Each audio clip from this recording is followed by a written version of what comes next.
So, hey everybody, and welcome back to second grade. So, before we get started, I want to talk a little bit about what we did the other day.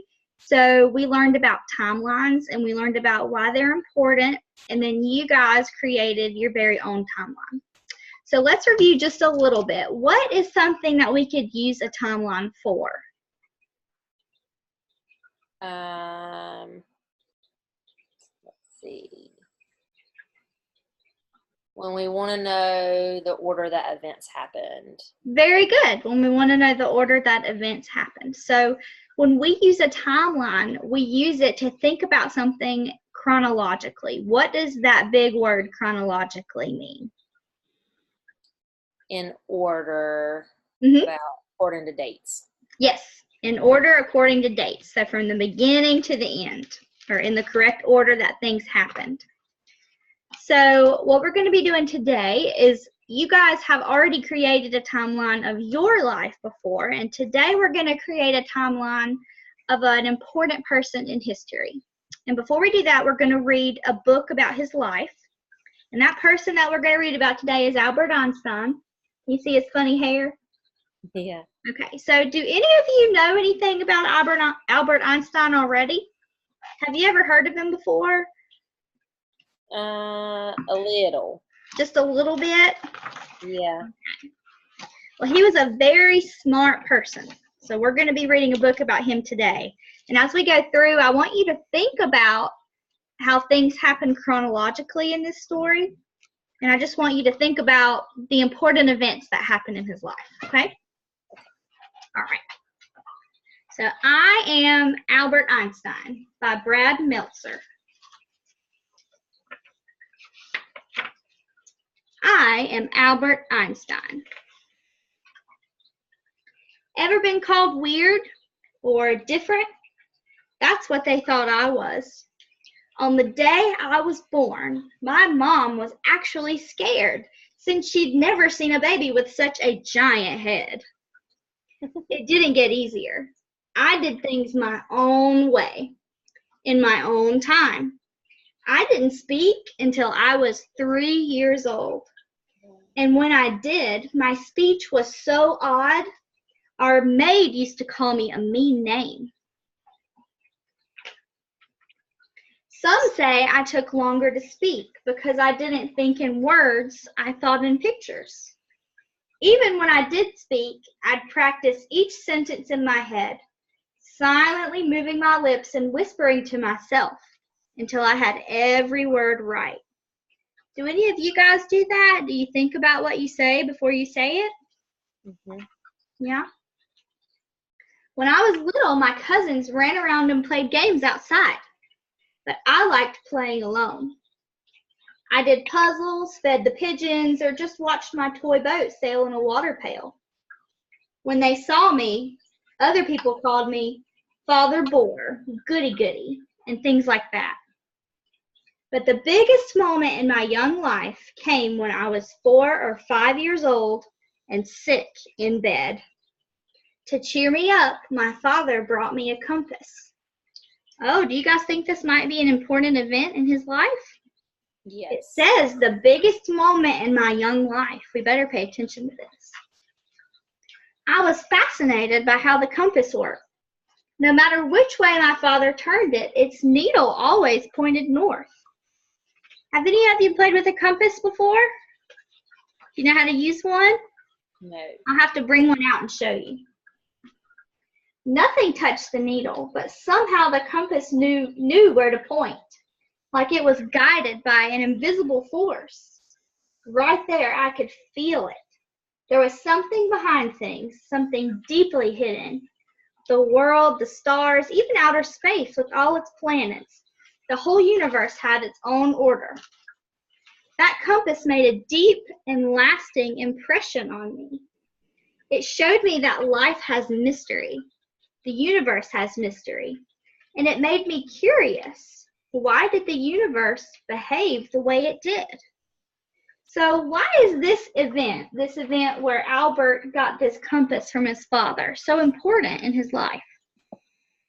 It made him start wondering things. It made him start wondering things, okay? By the time I was 9 years old, I would make complex structures with my blocks and tall houses of cards. It took persistence and patience, but I never gave up. My sister would watch as I build them 14 stories high. I'd even see the structure in music as I played my favorite instrument, the one that always helped me think, the violin. Today, people say I was a genius, but back then, teachers thought I was a daydreamer. One even told me, "Albert Einstein, you'll never amount to anything. You're a foolish dreamer." But there's nothing foolish about dreaming big and being curious. When I was in 6th grade on Thursday nights, a medical student would come to our house for dinner. Like the compass, that geometry book changed my life. That sounds like something important. By the time I was 12, I was doing all different kinds of math, like geometry and algebra. By 15, I was on to something called calculus. And soon after, I mastered the entire math curriculum. Did that mean I always did well at school? Ask my father. He got a few good grades and a few bad ones. That's right, even Einstein got bad grades. In college, he flunked a course in physics, the study of matter and energy. I was bored. You got the lowest grade in the class. You do know I'm going to invent the theory of relativity, right? Go to your room. I never stopped thinking about how things work. As I got older, I even replaced my toy sailboat with a real one. When the wind stopped blowing, I scribbled notes in my notepad. When it picked up again, I continued sailing. My thinking and curious nature eventually led me to the patent office in Bern, Switzerland. My job was to examine new inventions. A new job sounds like something that would be important in a person's life. But sometimes I'd start thinking about my own scientific theories. Whenever my boss walked by, I'd hide my ideas in my desk drawer. Do any of you do that? You work on something that you're not working on in class, and then when your teacher comes by, do you hide it? But even I didn't know that I was on the verge of my greatest breakthrough. I was 28 years old, just sitting at work as the thought occurred to me. When a person falls, like a man falling off of a roof, he doesn't feel his own weight. Close your eyes and you can picture it too. As the man falls, if he opens his pockets, everything inside floats there next to him. That may sound weird or different, but for me, it was the happiest thought of my life. Why? Because it sparked an idea that helped me link motion with gravity. Gravity is the force in the universe that keeps us from floating away. It took me 8 years of hard work, 8 years of asking hard questions to figure it out, but I did. From there, I began to question ideas that most other scientists thought were true. I didn't agree with what most people believed. In the beginning, other scientists wouldn't even listen. Sometimes it's hard to get people to go along with you, especially when you discover something new.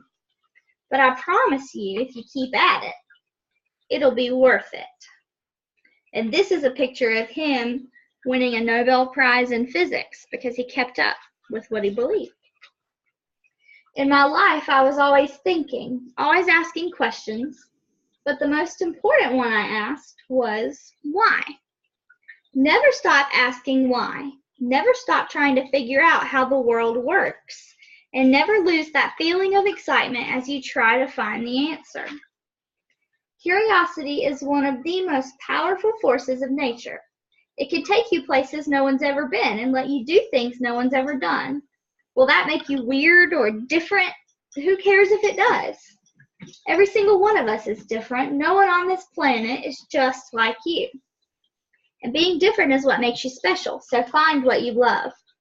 Learn everything you can about it and share the best parts with anyone who will listen. You never know who you'll inspire.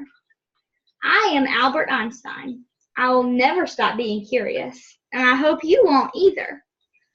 The more questions you ask, the more answers you'll find, and the more beauty you'll uncover in the universe. And then this is a quote from Albert Einstein. The important thing is not to stop questioning. Curiosity has its own reason for existing.